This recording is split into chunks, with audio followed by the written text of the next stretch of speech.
Shalom saudaraku, selamat berjumpa lagi dalam renungan pengharapan baru dari channel Terang Jalanku. Salam sehat dan selalu semangat. Bagaimana kabar Anda hari ini? Sungguh saya senantiasa berharap saudara tetap bersukacita dan terus rindu untuk mencari akan kebenaran firman Tuhan. Kita terus belajar dalam kebenaran firman Tuhan supaya hidup kita bertumbuh dalam perkenanannya. Namun sebelum kita mendengarkan renungan ini, mari kita awali dengan berdoa terlebih dahulu. Ya Tuhan Allah Bapa yang Maha Baik, kami bersyukur atas waktu indah ini untuk dapat merenungkan kebenaran firman-Mu.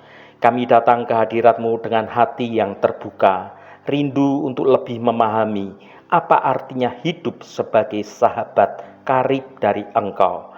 Singkirkanlah segala yang mengganggu fokus kami, urapi hati dan pikiran kami oleh Roh Kudus-Mu, agar kami dapat menerima benih kebenaran-Mu.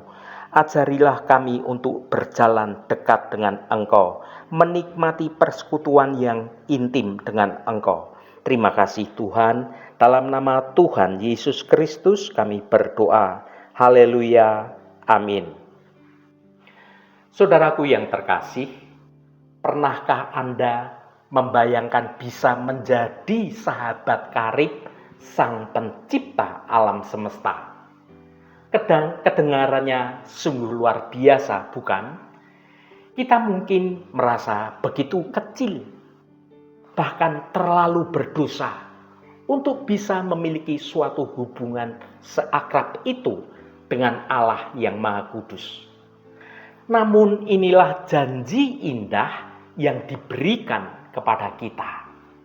Alkitab menunjukkan bahwa ada keistimewaan yang disediakan secara khusus bagi sekelompok orang yang mengasihi Tuhan dengan sungguh-sungguh. Keistimewaan untuk mengalami suatu hubungan yang dekat, yang sungguh luar biasa. Bahkan kita ini semua disebut sebagai sahabat karib Tuhan. Siapakah mereka yang bisa menjadi sahabat karib Tuhan? Mereka adalah orang-orang yang memiliki satu sikap hati yang kuncinya adalah takut akan Tuhan. Takut akan Tuhan di sini bukan berarti kita lari karena ketakutan, melainkan sebuah penghormatan yang sangat mendalam, penghormatan yang sangat tinggi, suatu pengakuan akan kebesaran Tuhan dan kerelaan untuk kita mau tunduk dan taat pada kehendak Tuhan. Inilah sikap yang membuka pintu menuju hubungan yang sangat intim dengan Allah Bapa. Dalam renungan ini kita akan menggali lebih dalam tentang apa artinya hidup dalam rasa takut akan Tuhan dan bagaimana hal itu benar-benar dapat menempatkan kita pada posisi yang begitu istimewa, yaitu sebagai sahabat karib dari Tuhan. Mari kita siapkan hati kita untuk dapat menerima kebenaran renungan ini.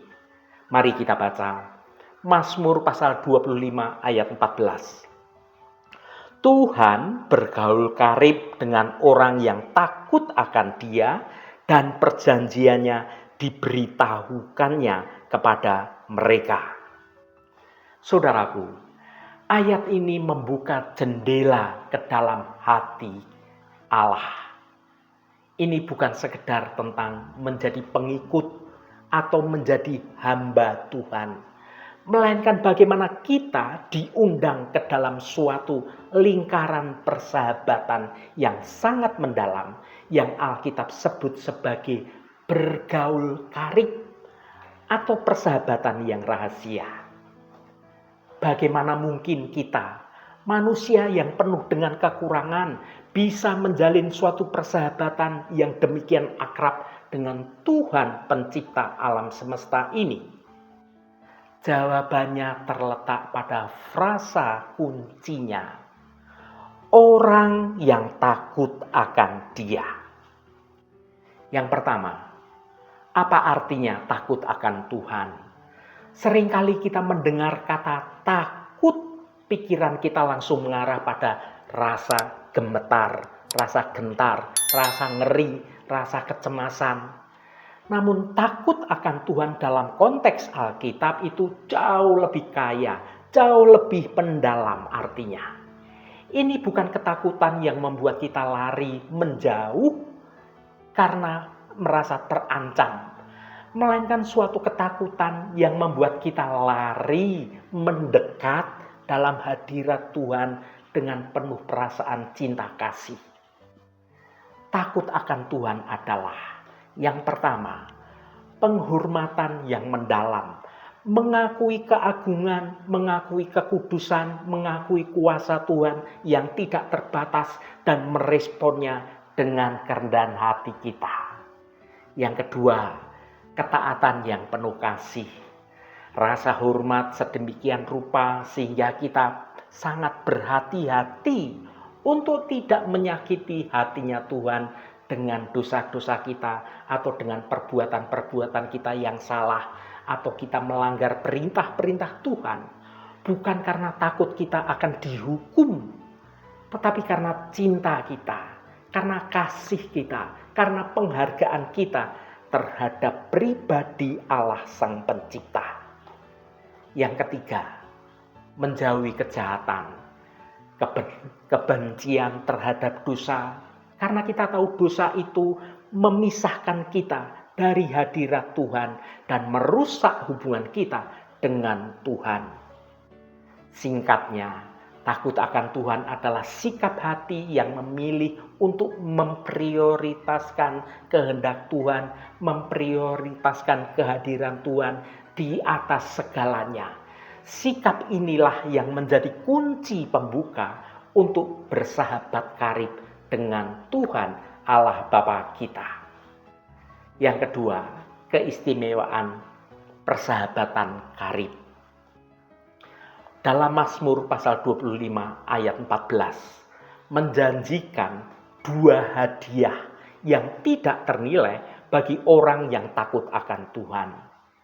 Frasa yang berkata, Tuhan bergaul karib, adalah keistimewaan yang pertama, yaitu Tuhan bergaul karib dengan mereka.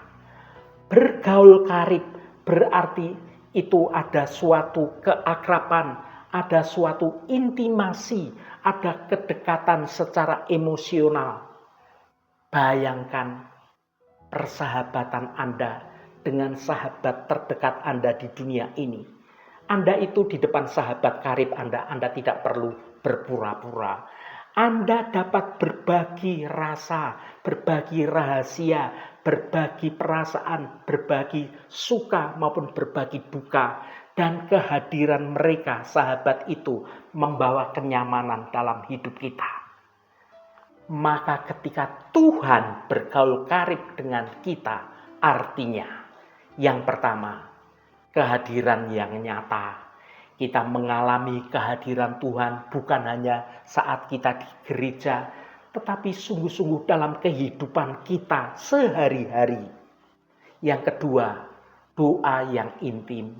Doa bukan sekedar lagi suatu daftar permintaan yang formal, tetapi suatu percakapan dari hati ke hati dengan jujur, dengan tulus, dengan nyaman kita berbicara terbuka. Yang ketiga, kekuatan dalam kelemahan. Di saat kita jatuh, kita tahu ada sahabat karib yang tidak akan menghakimi kita, yang siap menopang kita dan siap memberi kekuatan kepada kita. Saudaraku, frasa yang berkata, dan perjanjiannya diberitahukannya kepada mereka. Ini adalah keistimewaan yang kedua, yaitu perjanjiannya diberitahukannya kepada mereka. Ini adalah bagian yang paling luar biasa dari janji-janji tersebut. Dalam persahabatan manusia, kita berbagi rahasia, berbagi berbagai macam rencana kita hanya kepada orang-orang yang kita percayai sebagai sahabat kita. Demikian juga dengan Tuhan yang mengasihi kita sebagai sahabatnya. Tuhan tidak merahasiakan semua rencananya dari para sahabat-sahabatnya. Frasa yang berkata, perjanjiannya diberitahukannya menunjukkan bahwa Tuhan memberikan satu pemahaman akan rencana Tuhan yang indah. Ia membukakan pikiran kita untuk dapat memahami kebenaran firman-Nya, memahami janji-janjinya, dan juga rencana agungnya bagi dunia dan bagi hidup kita semua. Yang kedua, bimbingan menuju jalan rencana Tuhan di tengah kebingungan dan juga ketidakpastian dunia ini. Tuhan menyingkapkan langkah-langkah yang harus kita tempuh seperti seorang teman yang berbisik di telinga kita, memberi petunjuk yang nyata. Yang ketiga, pengharapan akan rencana Tuhan dinyatakan. Tuhan mengingatkan kita akan ketetapan janji keselamatan dan juga kasih karunia-Nya yang kekal melalui Yesus Kristus.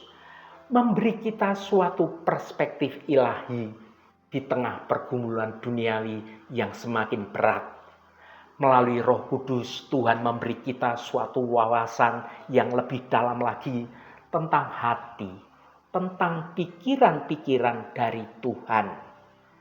Tuhan tidak memperlakukan kita sebagai orang asing, tetapi sebagai sahabat yang sungguh dapat dipercaya. Saudaraku yang dikasihi Tuhan, bagaimana kita dapat merespon panggilan persahabatan ini? Ayat ini adalah undangan.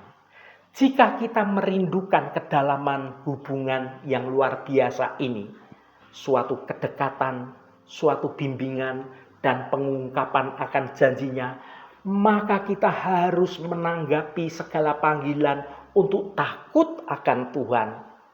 Mulailah hari ini dengan berkomitmen untuk yang pertama menghormati Tuhan di atas segala sesuatu. Yang kedua, menaati firman-Nya bukan sebagai kewajiban tetapi sebagai ungkapan cinta kita kepada Tuhan. Dan yang ketiga, menjauhi apapun yang merusak hubungan keintiman kita dengan Tuhan. Ini adalah jalan menuju keistimewaan yang tidak tertandingi. Menjadi sahabat karib Tuhan yang hatinya Tuhan itu terbuka bagi kita. Dan janji-janji Tuhan itu menjadi terang bagi jalan hidup kita. Mari kita hidup dengan hati yang penuh hormat, penuh cinta. Sehingga kita akan terus-menerus mengalami keintiman persahabatan karib dengan Raja di atas segala raja. Haleluya, Tuhan memberkati kita semua. Mari kita tutup renungan ini dengan berdoa. Ya Bapa kami yang penuh kasih, kami datang di hadapan-Mu dengan hati yang bersyukur. Firman-Mu hari ini mengingatkan kami akan keistimewaan yang luar biasa. Engkau bergaul karib dengan orang yang takut akan Engkau. Tuhan, ajari kami untuk memiliki rasa takut yang benar, bukan ketakutan yang membuat kami lari menjauh dari Engkau, melainkan suatu rasa hormat dan ketaatan yang membawa kami semakin dekat pada Engkau. Kami rindu untuk menjadi sahabat-Mu, tempat Engkau membuka hati dan rencana-Mu. Tolonglah kami menjalani hidup ini dengan penuh kesetiaan, agar kami layak menerima perjanjian dan rahasia-Mu yang indah. Jadikanlah hati kami rumah yang nyaman bagi kehadiran-Mu. Terima kasih Bapa, segala hormat, pujian, dan ucapan syukur hanya bagi Engkau Allah yang kudus. Saudaraku, bukalah hatimu dan tengadahkan tanganmu. Terimalah berkat Tuhan. Tuhan memberkati engkau dan melindungi engkau. Tuhan menyinari engkau dengan wajah-Nya dan memberikan kasih karunia. Tuhan menghadapkan wajah-Nya kepadamu dan memberikan damai sejahtera. Berkat anugerah dari Bapa Surgawi, cinta kasih karunia dari Tuhan Yesus Kristus, dalam persekutuan dan penghiburan Roh Kudus, menyertai kita semua sekarang ini dan sampai selama-lamanya.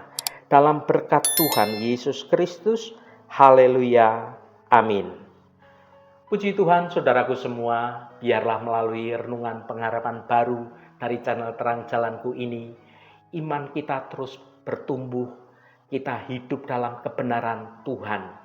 Roh Kudus senantiasa menolongmu dan menuntunmu untuk dapat hidup dalam jalan kebenaran Tuhan. Saudaraku, saya sangat senang sekali dan berterima kasih jika Anda berkenan memberikan komentar pada konten video ini dan bagikan renungan ini pada teman dan sahabat Anda agar mereka diberkati juga melalui renungan ini. Terima kasih saudaraku, sampai bertemu kembali. Shalom, Tuhan memberkati.